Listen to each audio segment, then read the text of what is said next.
नमस्कार, प्रणाम, good evening friends. मैं प्रभाकर सर और आप देख रहे हैं प्रभाकर एकेडमी यूट्यूब चैनल।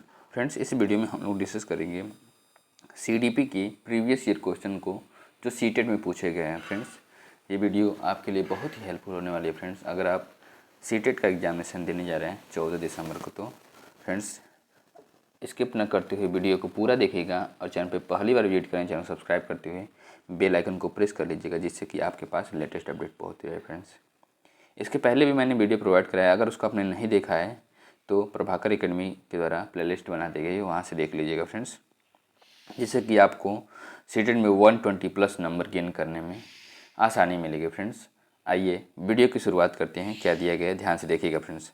प्रतिभाशाली शिक्षार्थियों को डैश से जुड़े प्रश्न पर अधिक समय देने के लिए कहा जाता है। ऑप्शन ए समझ, ऑप्शन बी सृजन, ऑप्शन सी विश्लेषण और ऑप्शन डी स्मरण। तो फ्रेंड्स, इसका राइट ऑप्शन होगा ऑप्शन बी सृजन। सृजन क्वेश्चन से जुड़े प्रश्नों को अधिक समय देने के लिए कहा जाता है। राइट ऑप्शन बी होगा। नेक्स्ट, इसके डिस्क्रिप्शन को डिस्कस करते हैं। डिस्क्रिप्शन क्या है, ध्यान से देखिएगा फ्रेंड्स। प्रतिभाशाली शिक्षार्थियों में सृजन की प्रवृत्ति होती है। छात्र की जितने अधिक सृजन संबंधी प्रश्न बनाएंगे उतनी ही उनकी समझ होगी। अतः प्रतिभाशाली शिक्षार्थियों को सृजन से जुड़े प्रश्नों पर अधिक समय देने के लिए कहा जाता है।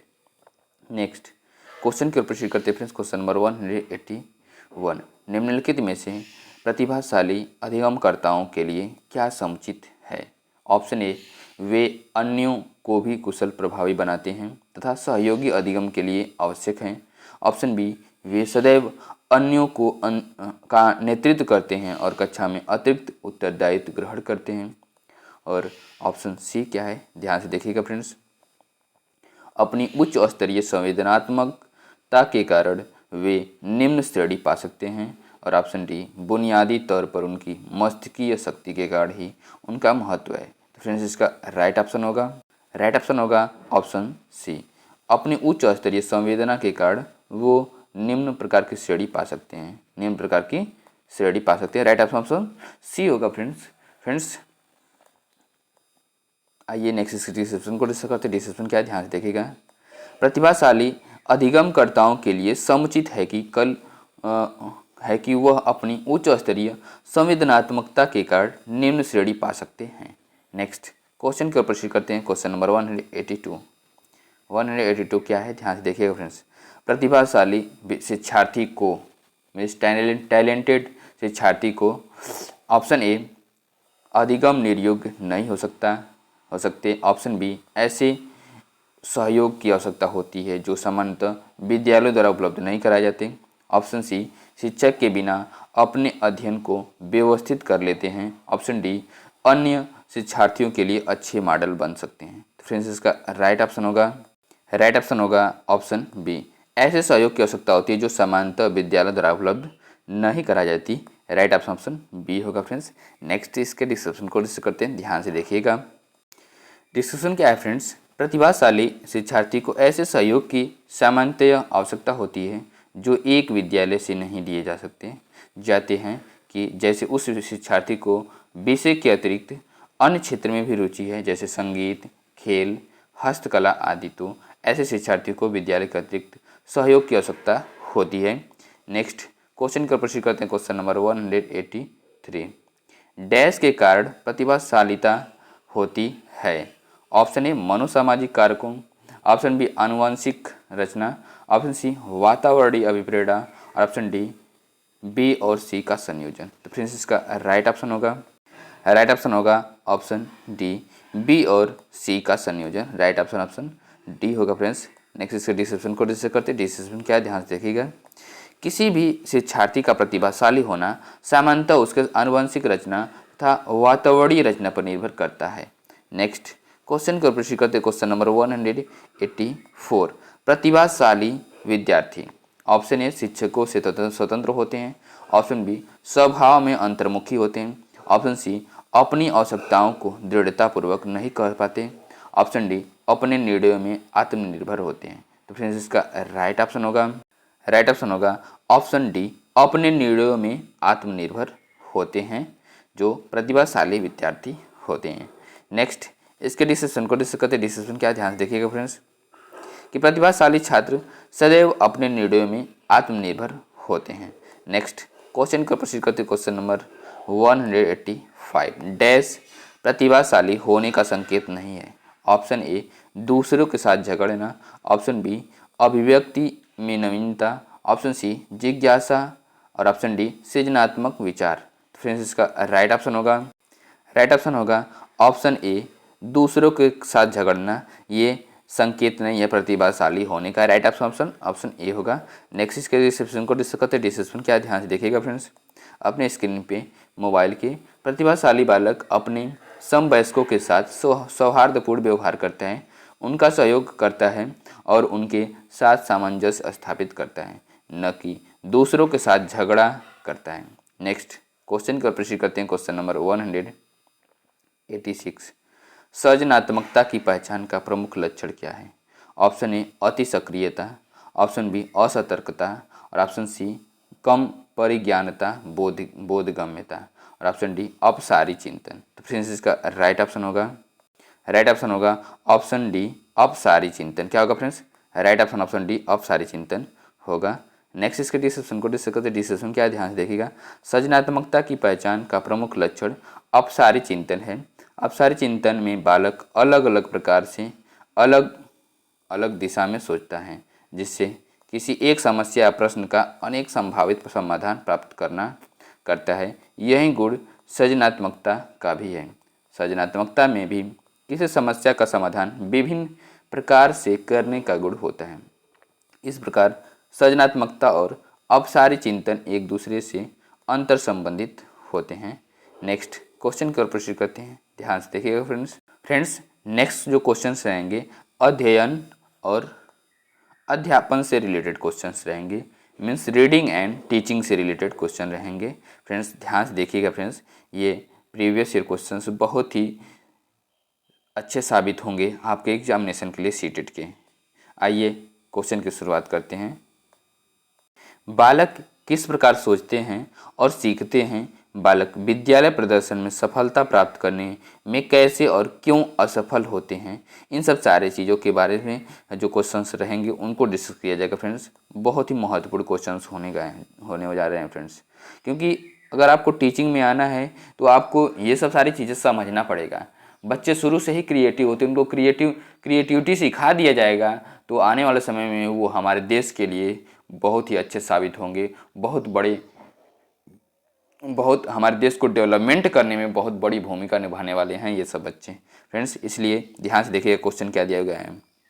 निम्नलिखित में से कौन सा विफलता के लिए आंतरिक आरोपण का एक उदाहरण है। ऑप्शन ए मैं परीक्षा में फेल हो गया क्योंकि मेरे दोस्त मेरा ध्यान भटका रहे थे।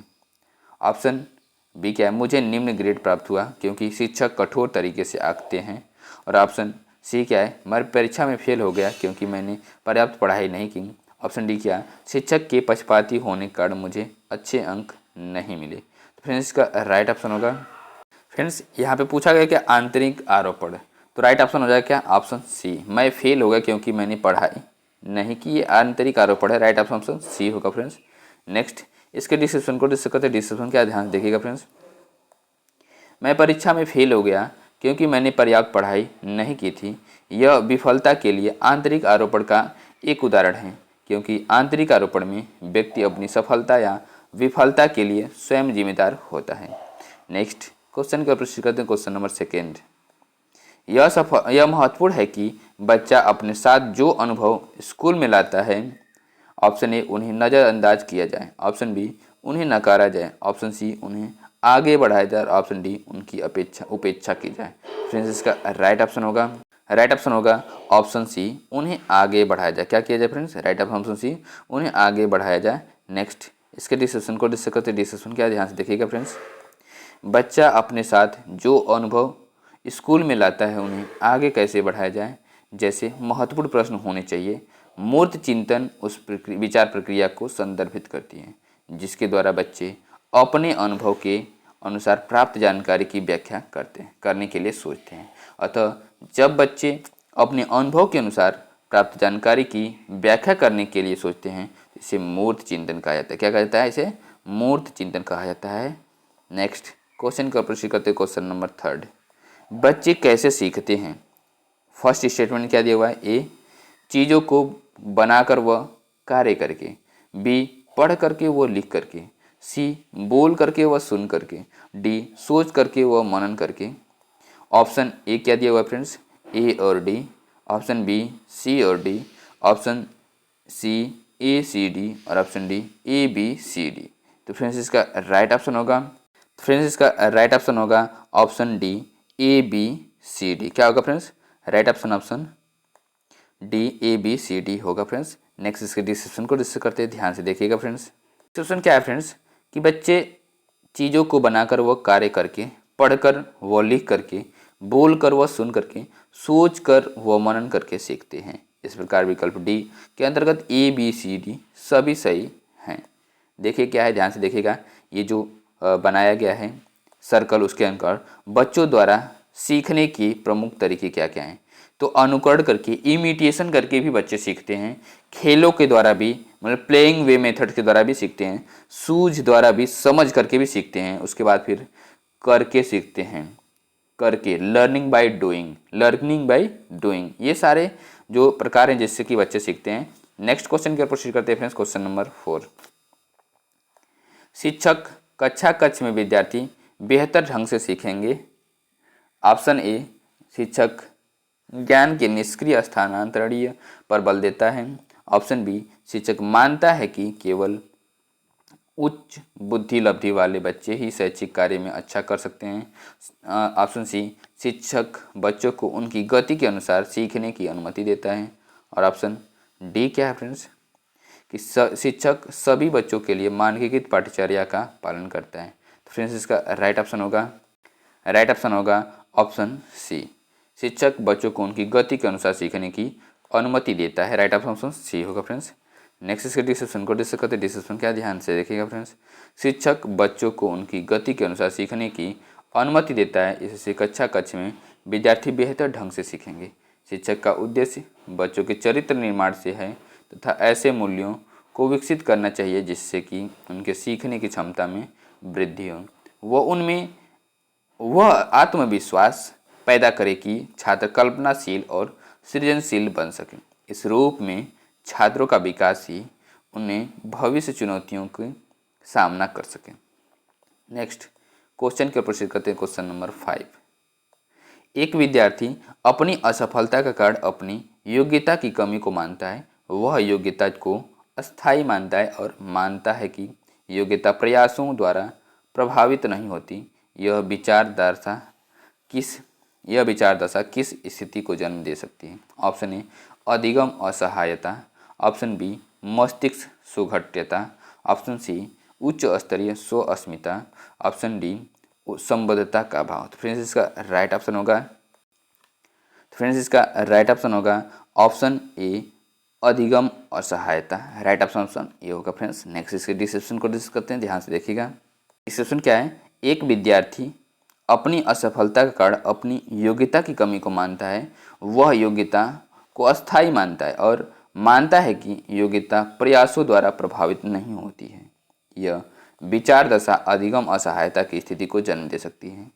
अधिगम असहायता प्रतिकूल उद्दीपनों से बचने के लिए कोई उचित क्रिया न करने की सीखी हुई प्रतिक्रिया है।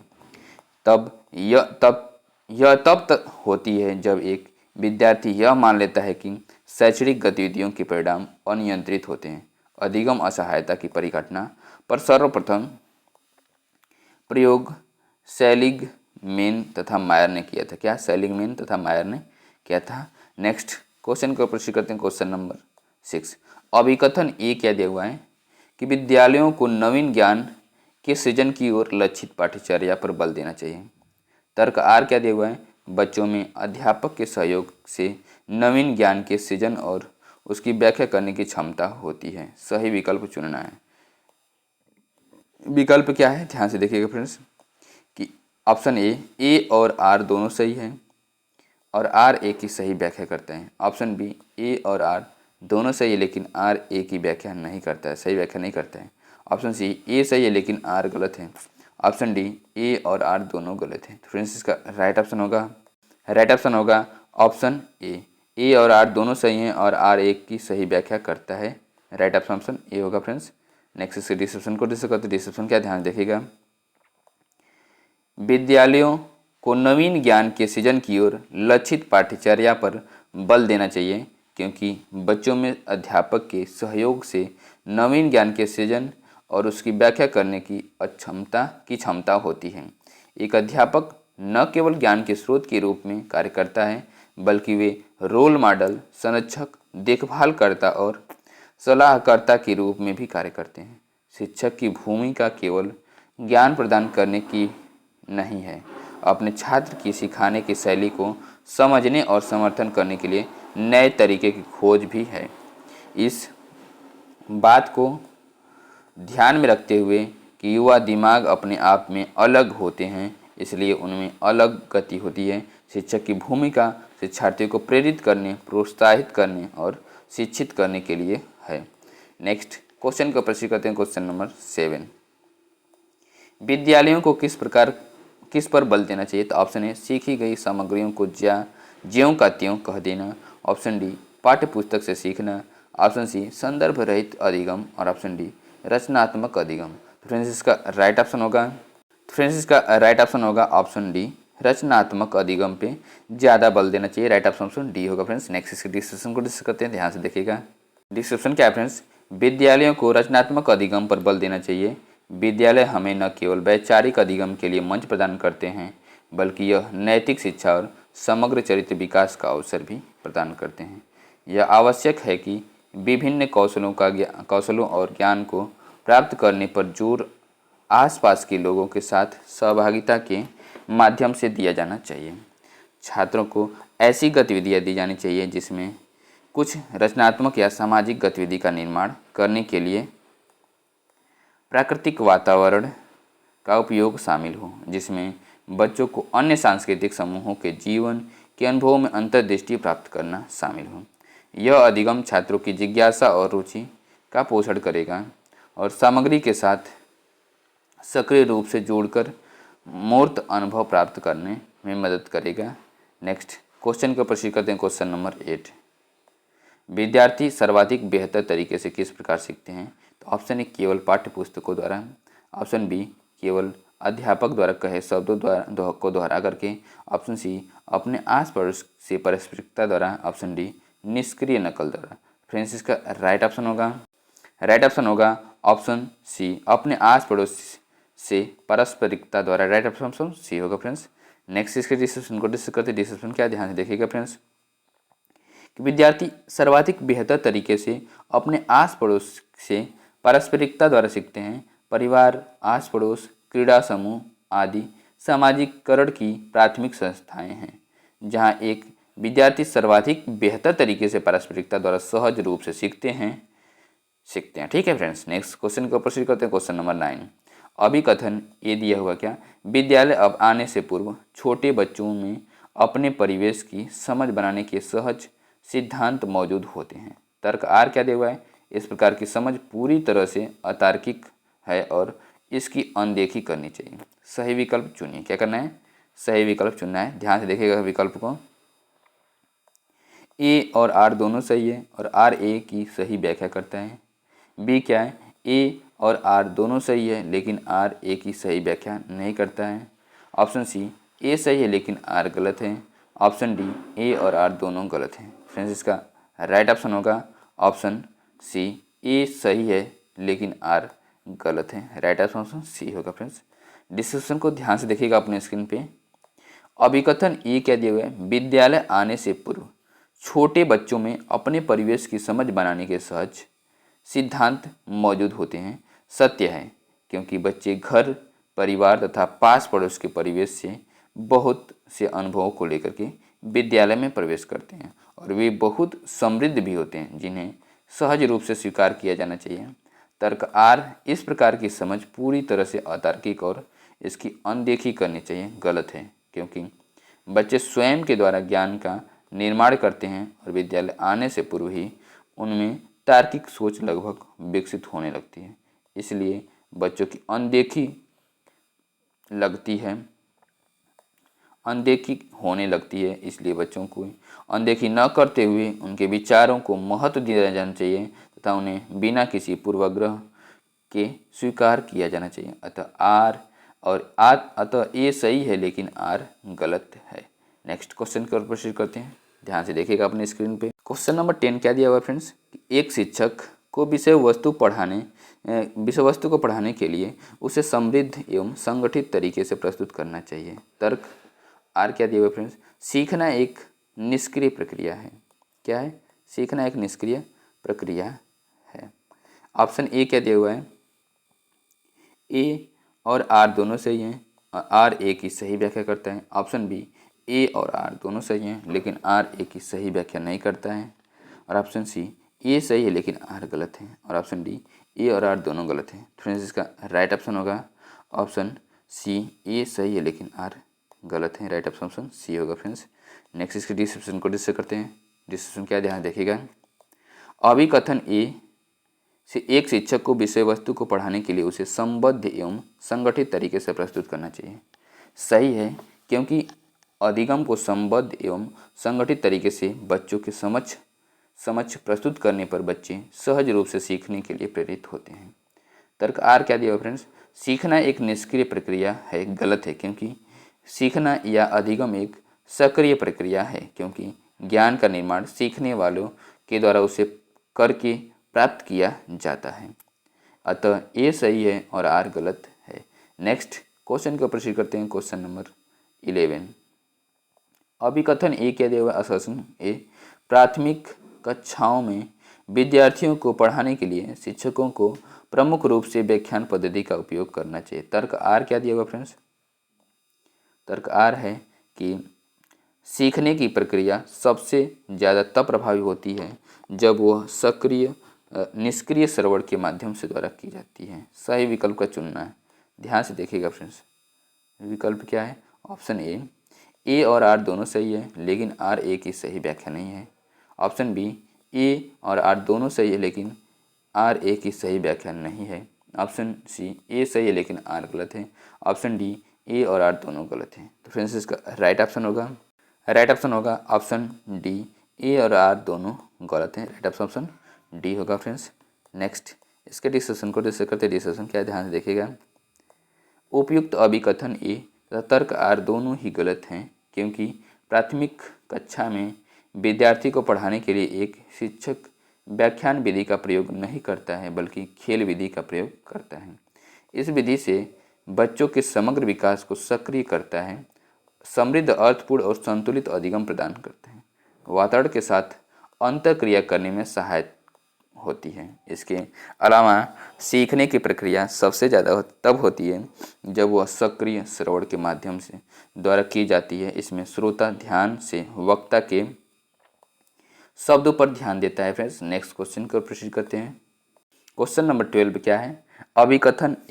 अभिकथन ए दिया हुआ है। अध्यापक को ऐसी शिक्षण शास्त्रीय प्रविधियों और विषय वस्तु का चयन करना चाहिए जो विद्यार्थियों में नवीन ज्ञान के सृजन और उच्च क्रमणी कौशलों का समुन्नत करने का कार्य करती है। तर्क आर क्या दिया हुआ फ्रेंड्स?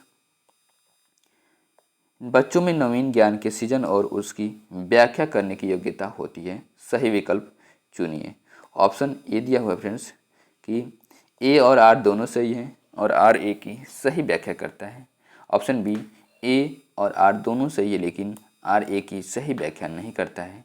ऑप्शन सी ए सही है लेकिन आर गलत है। ऑप्शन डी ए और आर दोनों गलत हैं। तो फ्रेंड्स इसका राइट ऑप्शन होगा ऑप्शन ए और आर दोनों सही हैं और आर ए की सही व्याख्या करते हैं। राइट ऑप्शन ए होगा फ्रेंड्स। नेक्स्ट इसके डिस्कशन को डिस्कस करते हैं। डिस्कशन क्या है, ध्यान से देखिएगा फ्रेंड्स। अध्यापक विषयानुसार तथा परिस्थिति के अनुसार विभिन्न शिक्षण युक्तियों का प्रयोग कर शिक्षण को प्रभावशाली तथा सुगम बना सकते हैं। अध्यापक को ऐसे शिक्षण शास्त्रीय प्रविधियों और विषय वस्तु का चयन करना चाहिए जो विद्यार्थियों में नवीन ज्ञान के सृजन और उच्च क्रमीय को समुन्नत करने का कार्य करते हैं, क्योंकि बच्चों में नवीन ज्ञान के सृजन और उसकी व्याख्या करने की योग्यता होती है। शिक्षण युक्तियाँ विषय को समझने में छात्रों को सरलता प्रदान करती है। विभिन्न युक्तियों के प्रयोग से ज्ञान का संप्रेषण छात्र की ओर तीव्र गति से होता है और छात्र कम से कम समय में अधिक ज्ञान अर्जित कर सकते हैं। इसके साथ ही साथ शिक्षण युक्तियाँ बच्चों में रुचि जागृत करती है। नेक्स्ट क्वेश्चन का प्रश्न करते क्वेश्चन नंबर 13। बच्चे सबसे बेहतर डैश द्वारा सीखते हैं। तो ऑप्शन ए खोजी अधिगम के द्वारा, ऑप्शन बी पुनरावृत्ति और अभ्यास के द्वारा, ऑप्शन सी निष्क्रिय नकल के द्वारा, ऑप्शन डी कंठस्थ स्मरण द्वारा। फ्रेंड्स इसका राइट ऑप्शन होगा ऑप्शन ए खोजी अधिगम के द्वारा। राइट ऑप्शन ये होगा, इससे ज़्यादा सीखते हैं। नेक्स्ट इसके डिस्कशन को डिस्कस करते। डिस्कशन क्या है? बच्चे सबसे बेहतर निर्देशित खोजी शिक्षण शैली द्वारा सीखते हैं। यह एक प्रकार की शिक्षा विधि या पद्धति है जिसमें छात्र अपने आप खोज करके सीखता है। इस विधि का खोज आर्मस्ट्रांग ने की थी। इस विधि को ह्यूरिस्टिक विधि भी कहा जाता है। ह्यूरिस्टिक ग्रीक भाषा का शब्द है जिसका अर्थ है मैं खोजता हूँ। इसमें शिक्षक एक विषय वस्तु का उदाहरण प्रदान करता है और शिक्षार्थियों को स्वयं उस उदाहरण के नियमों का पता लगाने में मदद करता है। नेक्स्ट क्वेश्चन का प्रश्न करते क्वेश्चन नंबर 14। एक अध्यापिका द्वारा विद्यार्थियों को किस लिए अभिप्रेरित करना चाहिए? ऑप्शन ए पढ़ाई गई विषय वस्तु को समझने और अर्थ ग्रहण करने हेतु, ऑप्शन बी दी गई जानकारियों को ज्यों का त्यों रट कर याद करने हेतु, ऑप्शन सी श्यामपट्ट से विषय वस्तु की निष्क्रिय भाव से नकल उतारने हेतु, ऑप्शन डी एक अटल तरीके से ही समस्याओं के हल ढूंढने हेतु। फ्रेंड्स इसका राइट ऑप्शन होगा ऑप्शन ए पढ़ाई गई विषय वस्तु को समझने और अर्थ ग्रहण करने हेतु अभिप्रेरित करना चाहिए। राइट ऑप्शन ये होगा। फ्रेंड्स नेक्स्ट इसके डिस्क्रिप्शन को डिस्कस करते ध्यान से देखिएगा। डिस्क्रिप्शन क्या है फ्रेंड्स? एक अध्यापिका द्वारा विद्यार्थी को निम्न बात के लिए अभिप्रेरित करना चाहिए: समस्याओं के विभिन्न तरीकों से हल ढूंढने के लिए। सेकंड क्या? पढ़ाई गई विषय वस्तु को समझने और अर्थ ग्रहण करने हेतु। थर्ड, छात्रों को अपने अनुभवों के माध्यम से आगे बढ़ने हेतु। और छात्रों को खुद करके सीखने हेतु, छात्रों के में रुचि विकसित करने हेतु। नेक्स्ट क्या है? कक्षा में विद्यार्थियों की अधिकतम सहभागिता को बढ़ावा देना। फ्रेंड्स नेक्स्ट क्वेश्चन का प्रश्न करते हैं क्वेश्चन नंबर 15। अवलोकन द्वारा अधिगम को सुसाध्य करने हेतु एक अध्यापक को अधिगमकर्ताओं का सबसे पहले क्या करने का सुझाव देना चाहिए? ऑप्शन ए उनके द्वारा अनुकरण की गई क्रियाओं का आकलन करने के लिए, ऑप्शन बी प्रतिमान की क्रियाओं को ध्यान करना, ऑप्शन सी प्रतिमान की क्रियाओं को याद करना, ऑप्शन डी प्रतिमान की क्रियाओं का अनुसरण और अभ्यास करना। फ्रेंड्स इसका राइट ऑप्शन होगा ऑप्शन बी प्रतिमान की क्रियाओं को ध्यान करना। राइट ऑप्शन बी होगा। नेक्स्ट इसके डिस्कशन को डिस्कस करते हैं। डिस्कशन क्या है ध्यान देखिएगा फ्रेंड्स। अवलोकन अध्ययन की वह विधि है जिसमें अध्ययन विषय एवं घटना का अति सूक्ष्म तथा गहन अध्ययन किया जाता है। इसमें घटनाओं की वास्तविक प्रकृति, उनकी गंभीरता, विस्तार एवं परस्पर संबंधों का सूक्ष्म अवलोकन करके ही वास्तविक तथ्यों का संकलन किया जाता है। अवलोकन द्वारा अधिगम को सुसाध्य करने हेतु एक अध्यापक को अधिगमकर्ताओं को सबसे पहले प्रतिमान की क्रियाओं को ध्यान करने का सुझाव देना चाहिए। नेक्स्ट क्वेश्चन की ओर प्रोसीड करते हैं। नेक्स्ट क्वेश्चन क्या है फ्रेंड्स? ध्यान से देखिए क्वेश्चन नंबर 16। निम्नलिखित में से कौन सा कारक शैक्षणिक उपलब्धियों में विद्यार्थियों की विफलता में योगदान देता है? तो ऑप्शन ए अनुभवात्मक शिक्षा, ऑप्शन बी गैर प्रासंगिक पाठ्यक्रम, ऑप्शन सी समावेशी दर्शन, ऑप्शन डी प्रशिक्षार्थी केंद्रित शिक्षा शास्त्र। फ्रेंड्स इसका राइट ऑप्शन होगा ऑप्शन बी गैर प्रासंगिक पाठ्यक्रम। राइट ऑप्शन बी होगा फ्रेंड्स। नेक्स्ट इसके डिस्कशन को डिस्कस करते हैं। डिस्कशन क्या है फ्रेंड्स? ध्यान से देखिएगा। गैर प्रासंगिक पाठ्यक्रम शैक्षणिक उपलब्धियों में विद्यार्थियों की विफलता में योगदान देता है। शैक्षणिक उपलब्धियों की सफलता हेतु पाठ्यक्रम को समसामयिकी एवं प्रासंगिक बने रहना आवश्यक है। विद्यार्थी बौद्धिक रूप से सजग, नवाचारी, तार्किक एवं नवीन ज्ञान के प्रति आग्रही बना रह सकता है। पाठ्यक्रम ज्ञान की प्राप्ति में सहायक होता है तथा यह विद्यार्थियों को आवश्यक ज्ञान प्रदान करता है। अनुभवात्मक शिक्षा, समावेशी दर्शन, शिक्षार्थी केंद्रित शिक्षा शास्त्र आदि कारक शैक्षणिक उपलब्धियों में विद्यार्थियों की सफलता में योगदान देता है। नेक्स्ट क्वेश्चन की ओर प्रोसीड करते हैं। फ्रेंड्स, वीडियो को हम यहीं पे एंड करते हैं और नेक्स्ट क्वेश्चन के बारे में नेक्स्ट वीडियो में डिस्कस करेंगे फ्रेंड्स। और वीडियो को देखने के लिए बहुत बहुत धन्यवाद। चैनल पे पहली बार विजिट करें, चैनल को सब्सक्राइब करते हैं, बेल आइकन को प्रेस कर लीजिएगा फ्रेंड्स, जिससे कि आपके पास लेटेस्ट अपडेट पहुँच रहे हैं फ्रेंड्स। और प्रभाकर एकेडमी के व्हाट्सएप चैनल से जुड़ने के लिए कमेंट बॉक्स में पिन लिंक को क्लिक करके जुड़ जाइएगा, जिससे कि लेटेस्ट इन्फॉर्मेशन आपके पास पहुँची रहेगी हर एक एग्जामिनेशन की। नमस्कार, गुड नाइट फ्रेंड्स।